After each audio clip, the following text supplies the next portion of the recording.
शाम का वक्त है। फ्रेम में आपको रात का अंधेरा नज़र आ रहा होगा। हालांकि वक्त इतना ज़्यादा नहीं है, 6 बज के करीब 30 मिनट या 25 मिनट हुए हैं, लेकिन चूंकि सर्दी के मौसम की शुरुआत है तो अंधेरा जल्दी हो जाता है। इस अंधेरे में, इस शाम के वक्त में लोग गली नुक्कड़ चौराहों पर, अगर ग्रामीण इलाकों की बात करें तो खाट पर बैठ कर के राजनीति को लेकर के चर्चा कर रहे हैं, क्योंकि वोटिंग तो मध्य प्रदेश में हो गई, लेकिन अब लोग परिणाम का इंतज़ार कर रहे हैं। और ऐसे में अगर बात की जाए तो चंबल इलाका, चंबल में भी मुरैना में 6 विधानसभा सीटें हैं और इनमें चर्चा हो रही है विशेष रूप से डिमनी की। उसके बाद मुरैना और सुमावली को लेकर के लोग बड़ा उत्सुक हैं, तरह तरह की बातें कर रहे हैं, और जिसमें डिमनी को लेकर के तो बहुत ही ज़्यादा बातें कर रहे हैं, क्योंकि इसका कारण है कि बीजेपी के केंद्रीय मंत्री नरेंद्र सिंह तोमर वहां से खड़े हुए हैं। और चर्चा और बढ़ा दी है, कांग्रेस के प्रत्याशी रविंद्र तोमर ने तरह तरह की जो उनको लेकर के बातें निकल करके सामने आ रही हैं, तो हमने सोचा कि क्यों ना इस शाम के वक्त चर्चा की जाए इसको लेकर के। तो हमारे साथ एक स्वतंत्र पत्रकार हैं मुरैना के, सत्येंद्र तोमर जी। राजनीतिक पूरे माहौल को, पूरे चुनाव को उन्होंने कवर किया है सोशल मीडिया के माध्यम से, तो सोचा कि क्यों ना उन्हीं से बात की जाए। सत्येंद्र जी, बहुत बहुत स्वागत है आपका सरल टॉक में। सबसे पहले तो आप ज़रा मुरैना को लेकर के हमें बताएं कि कौन सी ऐसी सीटें हैं जिन पर लोग दिन रात चर्चा कर रहे हैं।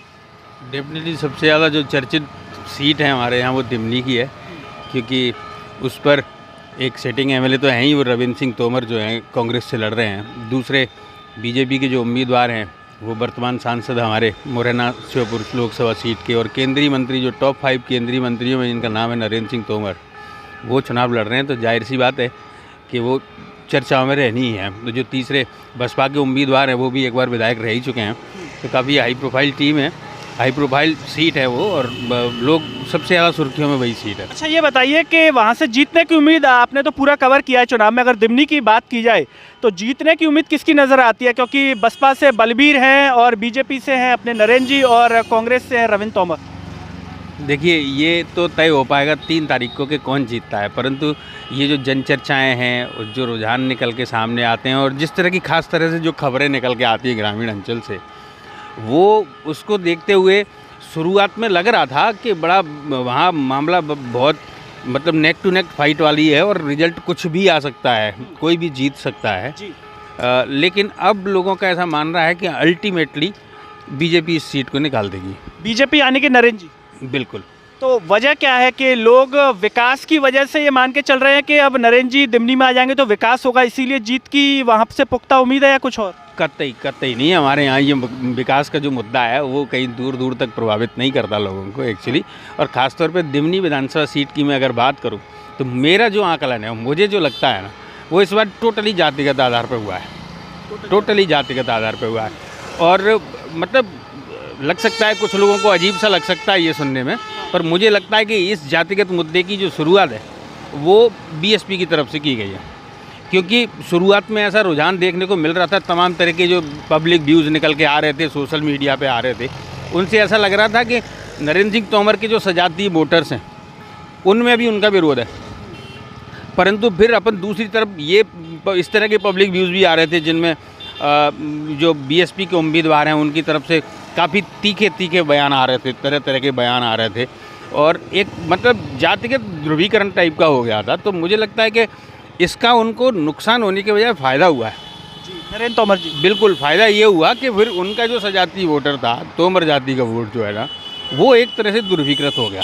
तो वो वोटर जो है नरेंद्र तोमर जी की तरफ कैसे चला गया? रविंद्र तोमर जी की तरफ क्यों नहीं डाइवर्ट हो पाया? अब बड़ा चेहरा है डेफिनेटली, आप जानते हो, केंद्रीय मंत्री हैं, सांसद भी हैं, है ना, और एक बार सांसद नहीं रहे हैं वो, ठीक है, और केंद्रीय मंत्री टॉप 5 मंत्रियों में नाम आता है। पूरा बीजेपी का हमला उनके लिए प्रयास कर रहा था, तो जाहिर सी बात है कि लोग बड़े चेहरे की तरफ ज़्यादा जाते हैं। लेकिन कांग्रेस ने भी कुछ सोचकर रविंद्र तोमर को टिकट दिया होगा, क्योंकि उनका भी ये गणित होगा कहीं ना कहीं जातिगत, जैसा कि आपने बताया कि ये भी तोमर, तो क्या उनके तोमर इफेक्ट का कुछ ये प्रभाव नहीं जमा? देखो, रविंद्र तोमर की खासियत ये है कि उन्होंने अभी तक दिमनी से जितने भी चुनाव लड़े हैं, वो जीते एक चुनाव हैं, परंतु जितने भी चुनाव लड़े हैं ना, हर एक चुनाव में अच्छे वोट लेके आए हैं वो, और हार और जीत का जो मार्जिन रहा है ना, वो भी बहुत कम रहा है उनका।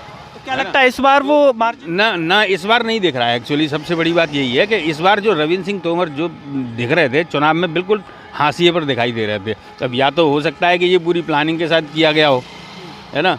क्योंकि अब इस तरह की खबरें भी आ रही हैं, क्योंकि एंड टाइम पर उनका रवैया जो रविंद्र सिंह तोमर का था वो ऐसा लग ही नहीं रहा था कि जो वो चुनाव मैदान में संघर्ष करने वाली पोजीशन में है या उस मूड में है। तो बिल्कुल पीछे हटे से दिखाई दिए और इस तरह की कई चर्चाएं भी आ रही हैं, तरह तरह की चर्चाएं आ रही हैं। तो पीसी में तो वो कह रहे हैं कि नहीं ऐसा कुछ भी नहीं है और मैं डाटा इकट्ठा कर रहा था मीडिया के सामने इसलिए नहीं आया, 5 दिन तक गंगा जली भी उठा रहे हैं। अब कौन कहेगा इन सब चीज़ों को, कोई मतलब स्वीकार करेगा क्या? जिस तरह की जो खबरें आ रही हैं अगर वो वाकई सच भी है तो कौन सा नेता स्वीकार करेगा, आप मुझे बताओ इन सब चीज़ों को। परंतु ये तो तय है कि वो इस बार जातीय ध्रुवीकरण जो हुआ है ना वो टोटल नरेंद्र सिंह तोमर के फेवर में जाते दिखाई दे रहा है। और ये इस बार चुनाव में रविंद्र सिंह जो तोमर हैं वो कहीं भी दूर दूर तक नज़र ही नहीं आ रहे मुकाबले में। क्या लगता है कि वन साइडेड नरेंद्र जी जीत जाएंगे या बीएसपी टक्कर दे पाएगी उन्हें? हाँ, ये सवाल थोड़ा सा टिपिकल है, मतलब जिस तरह के रुझान आ रहे हैं और जिस तरह की स्थिति वहाँ से आई है, तो मुझे जो लगता है ना कि हार और जीत का जो मार्जिन है वो बहुत ज़्यादा नहीं रहने वाला है।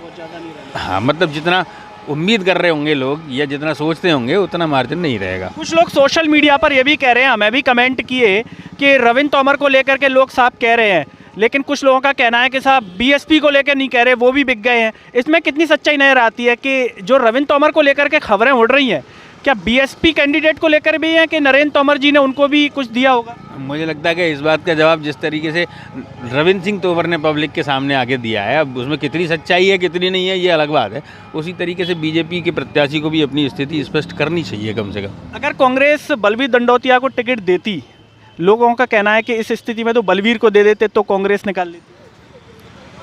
हाँ, ऐसा सुनने में आ रहा है, क्योंकि देखो लोग, बहुत सारे लोगों से हमने भी पर्सनली अपने स्तर पे बात की है, तो लोग बदलाव तो चाहते हैं, है ना। तो लोग बदलाव की बात करते हैं, चूँकि बलवीर दंडोतिया पहले विधायक रह चुके हैं, है ना, और उनको जानते हैं लोग, उनको चेहरे को पहचानते हैं, कोई नया चेहरा नहीं है उनका। तो अगर कांग्रेस से टिकट मिलता उनको तो संभावना थी कि वो चुनाव निकाल देते। बात की जाए मुरैना को लेकर के, रुस्तम सिंह जी को लेकर के चर्चा हुई, उनके जो पुत्र हैं वो खड़े हुए हैं इस बार बीएसपी से और दिनेश गुर्जर कांग्रेस से। मुरैना का क्या माहौल नज़र आता है कि यहाँ पर भी कांटे की टक्कर है या वन साइडेड, कौन जीत सकता है? नहीं, वन साइडेड वाला चुनाव यहाँ भी नहीं है। यहाँ भी तीनों प्रत्याशी मुझे लगता है कि टक्कर में रहेंगे और यहाँ भी हार जीत का जो मार्जिन है ना वो बहुत कम रहने वाला है। मुरैना में भी जो अच्छा खासा राजनीति के जानकार हैं और जो अच्छी खासी जानकारी रखते हैं, पिछले कई चुनावों के डाटा का अध्ययन करने के बाद उनका कहना है कि यहाँ की हार जीत का जो मार्जिन है वो 6 या 7 हज़ार वोटों का रहना चाहिए, है ना। तो अब देखते हैं बाकी क्या होता है। तीनों कैंडिडेट का प्रभाव मतदाताओं पर रहा है? तीनों कैंडिडेट्स का रहा है, वो इसलिए रहा है क्योंकि देखो रुस्तम सिंह जी जो हैं वो अपने आप में एक मतलब जाना पहचाना चेहरा है, लोग उनको पहचानते हैं और उनके काम की वजह से जानते हैं, क्योंकि उन्होंने काम किए हैं मुरैना में। और मतलब मैं ये नहीं कह रहा कि एकदम से तस्वीर बदल दी, परंतु दूसरे तमाम विधायकों की तुलना में उनके कार्य उल्लेख नहीं रहे हैं, तो जाहिर सी बात है कि वो इसलिए वजनदारी है उनके नाम में। दूसरे रघुराज कंसाना जी जो हैं वो विधायक रह चुके हैं, बीजेपी से टिकट मिला है उनको, बीजेपी अपने आप में दमदार पार्टी है, प्रभाव में भी है, वो इसलिए। और तीसरा दिनेश गुर्जर, मुझे जो लगता है ना कि वो इन तीनों प्रत्याशियों में सबसे लो प्रोफाइल के प्रत्याशी थे, परंतु वो जो बदलाव का एंटी इनकम्बेंसी फैक्टर जो चल रहा है ना, लोगों के दिमाग में जो बदलाव की सोच है वो उनको आगे ले जा रही है, टक्कर में बनाए हुए हैं वो उनको। क्या लगता है, जैसे आप कार्य बता रहे हैं रुस्तम सिंह जी के, तो ये कार्य क्या शिवराज जी को नहीं पता था कि रुस्तम सिंह जी ने मुरैना में थोड़े ठीक ठाक कार्य किए हैं, उनको टिकट दे दें तो आसानी से जीत जाएंगे? मुझे ऐसा लगता है कि देखो ये सारी चीज़ें पुष्ट नहीं है, बहुत छन छन के पब्लिक के बीच ही निकल के आती हैं कि वो ऐसा सुनने में आ रहा है कि वो इस बार जो प्रयास कर रहे थे टिकट के लिए वो अपने पुत्र के लिए ही कर रहे थे। तो हो सकता है कि राजनीतिक दलों ने इसे स्वीकार नहीं किया हो। और रुस्तम, अगर वो पुत्र के लिए मांगते तो फिर नरेंद्र जी अपने पुत्र का कहते ऐसा कुछ, जो भी हो, पर रुस्तम सिंह जी के बारे में यही जनचर्चा मतलब यही है पूरी। अब बात कर ली जाए, अगर हम सुमावली की बात करें, काफ़ी इंटरेस्टिंग था, कांग्रेस ने कुलदीप को टिकट दिया, फिर मांग लिया कुछ दिनों के भीतर और वो बीएसपी से आ गए। उसमें कितनी आपको चर्चा की दम लगती है उस सीट में, क्या है, क्या कहता है आपका गणित? वहाँ वही जो चर्चाओं वाली बात अगर अपन करेंगे तो वहाँ बीजेपी को मजबूत बताया जा रहा है और वहाँ जो बीजेपी के प्रत्याशी हैं एदल सिंह कंसाना, ज़्यादातर संभावना लोग उन्हीं के साथ लेके चल रहे हैं कि सीट वो निकालेंगे। लेकिन दूसरी पार्टियां भी टक्कर में हैं और इस बार खास बात यह है कि वहाँ लोग कांग्रेस को तीसरे नंबर पर मान के चल रहे हैं, वो बीजेपी की फाइट वहाँ बहुजन समाज पार्टी से मान के चल रहे हैं। क्योंकि एक तो वो सहानुभूति की जो लहर है वो कुलदीप बसपा के प्रत्याशी जो कुलदीप सिकरवार हैं उनके संग हो सकती है, ऐसा लग भी रहा है लोगों को। तो वहाँ मुख्य मुकाबला शायद बीएसपी और बीजेपी के बीच में होगा। जैसे अगर बात की जाए पुलिस प्रशासन की और जो है कलेक्टर को लेकर के, जैसे दिमनी में सवाल उठे, क्या मुरैना में अगर हम बात करें, सुमावली में बात करें, जैसे दिमनी को लेकर के सवाल उठ रहे हैं कि वहाँ पर बीएसएफ के फोर्स नहीं दिखाई दिए, जो है प्रशासन की तरफ से ढील बरती गई, क्या अन्य सीटों पर भी इस तरीके की खबरें सामने आई? नहीं, और किसी जगह से इस तरह की सीटें, मतलब इस तरह की खबरें सामने नहीं आई हैं, किसी भी विधानसभा क्षेत्र से नहीं आई हैं। मतलब प्रशासन के रुख को लेके या सिस्टम जो व्यवस्था थी वहाँ पे फोर्स की तैनाती को लेके हो या कोई और मतलब व्यवस्था से जुड़ा हुआ सवाल हो, इस पर किसी ने भी सवाल उठाया नहीं है। मेरे को लगता है दिमनी में ज़रूर उठाया गया है, परंतु वहाँ सबसे बड़ा सवाल ये उठता है कि ये सारे सवाल चुनाव के बाद क्यों उठ रहे हैं, है ना। उस दिन जिस दिन मतदान हो रहा था उस दिन ये प्रत्याशी दिख ही नहीं रहे थे वहाँ पे। नहीं, प्रत्याशी नहीं थे, लेकिन जो सोशल मीडिया पर हिंसा के वीडियो ज़रूर आ रहे हैं। हाँ, हिंसा के वीडियो देखिए, हिंसा के जो वीडियोज़ आ रहे थे ना, वो भी एक तरफा नहीं थे। आप उनको देखिए। मैं खुद दिमनी क्षेत्र में उस दिन गया था और ज़्यादातर टाइम दिमनी क्षेत्र में ही रहा था, जहाँ बिरगान में जहाँ हिंसा हुई, हिंसा की खबरें वहाँ से आई। वहाँ भी अगर अपन ये कहें कि वहाँ एक पक्ष जिम्मेदार है, तो एक पक्ष जिम्मेदार नहीं था वहाँ पे भी, वहाँ पे दोनों पक्ष जिम्मेदार थे, ठीक है। तो उस समय इन प्रत्याशियों को सामने आना चाहिए था ना, कांग्रेस वाले को आना चाहिए था, बसपा वाले को आना चाहिए था। ये सारी बातें बाद में क्यों की जा रही हैं, ये लोगों के जहन में उठता है कि उस समय क्यों नहीं आए। और जबकि आपने कई वीडियो देखे होंगे, बसपा प्रत्याशी बलवीर डंडोतिया के मैंने एक वीडियो देखा था, उसमें कह रहे थे कि अगर वो नरेंद्र सिंह तोमर मेरे 2 रोकेगा तो मैं उनके 4 रोकूंगा। तो अगर वो ऐसा कर रहे थे तो उस दिन आपकी टीम जो है, आपके समर्थक जो है वो कहाँ थे, ये सारी चीज़ें बड़ा अजीब सी लगती हैं। मतलब दोनों ही साइडेड वहाँ से हो रहा है। हाँ बिल्कुल बिल्कुल। अगर बात की जाए इन तीनों सीटों की, जैसे हम आपसे चर्चा कर रहे हैं, तो जो चुनाव है पूरा तीनों ही सीटों पर जातिगत है या किसी जगह तो कोई मुद्दा पर चुनाव है क्या? किसानों का, जैसे हम आज कल में खबर पढ़ रहे थे, किसान खाद के लिए लाइन लगा के बैठे हैं, या विकास के नाम पे, किसान के नाम पे, रोजगार के नाम पर यहाँ चुनाव हुआ है? नहीं, मुरैना में तो चुनाव जातिगत आधार पर नहीं रह जाता, क्योंकि यहाँ जो 3 प्रत्याशी हैं, प्रमुख दलों के जो 3 प्रत्याशी हैं वो एक ही कम्युनिटी से आते हैं, वो गुर्जर जाति के हैं तीनों के तीनों। तो मुझे नहीं लगता, क्योंकि अब बाकी जो वोटर्स हैं, गुर्जर वोटर्स बताते हैं यहाँ 55,000 से 55 और 60 के बीच में बताते हैं, बाकी वोटर 2.5 लाख से ऊपर है। तो जितना भी है वो अगर जातिगत आधार पर जाएंगे तो कैसे निर्णय हो पाएगा। तो यहाँ मुरैना में तो जातिगत आधार पर चुनाव नहीं हो रहा है। नहीं होता। बाकी सुमावली में नहीं होता, नहीं है ये नहीं कह रहा मैं, इस बार नहीं हो रहा है, मैं ये कह रहा हूँ। हाँ सत्यन जी, चलते चलते अगर आपके दृष्टिकोण से माना जाए, एक कैंडिडेट अगर तीनों सीटों पर आप बता सकें कि आपकी नज़रों में कौन होगा, हालांकि 3 दिसंबर को रिजल्ट आ जाएगा तो हमारे जो भी दर्शक होंगे वो भी देख लेंगे, अगर एक कैंडिडेट का नाम तीनों सीटों पर देना हो कि कौन कौन आपकी नज़रों से जीत सकता है? मैं जनचर्चाओं के आधार पर ही बात करूंगा, ये मैं पर्सनल व्यू कोई मायने नहीं रखता मेरा, है ना, क्योंकि मैं पर्सनली हो सकता है किसी से अटैच हो तो मैं बोल दूं, पर जो जनचर्चाओं के आधार पर जो रिजल्ट निकल के सामने आ रहा है वो दिमनी से बीजेपी के प्रत्याशी जो नरेंद्र सिंह तोमर हैं उनका नाम निकल के सामने आ रहा है। मुरैना सीट से नंबर 1 पे जो नाम निकल के सामने आ रहा है वो दिनेश गुर्जर का है, कांग्रेस के प्रत्याशी जो हैं, और सुमावली से एदल सिंह कंसाना का नाम निकल के आ रहा है।